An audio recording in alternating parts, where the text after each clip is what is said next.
Translator's Preface. The interest which Sweden and its literature have lately excited in this country, and the cordial reception given to the works of Fredrika Bremer, make it unnecessary to offer any apology for introducing another Swedish authoress to the English public. The scene of the following tale, though unattractive and consequently little known, is perhaps one of the most remarkable in Sweden.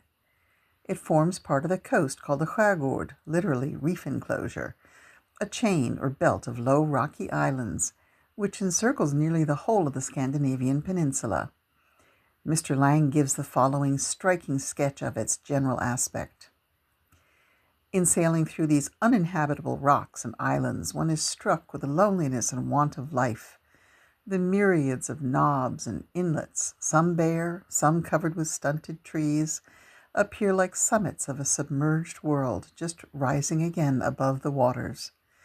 The succession of rounded hummocks of gneiss, with no variety of outline, no crag, cliff, or strand, but all rounded lumps, without any feature by which you can remember the one from the other, is monotonous, yet very impressive, from its vast continuance and the deep silence over all.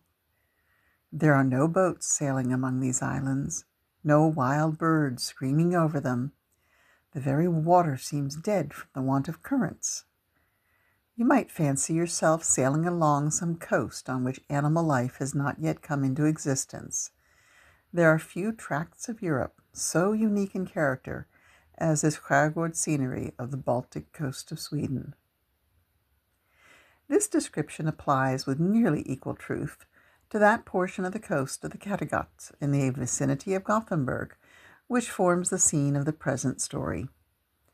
The rocks are somewhat bolder than on the Baltic side, and the neighborhood of the ocean is indicated by numerous flocks of seafowl, while the occasional passage of vessel breaks in some degree the general monotony.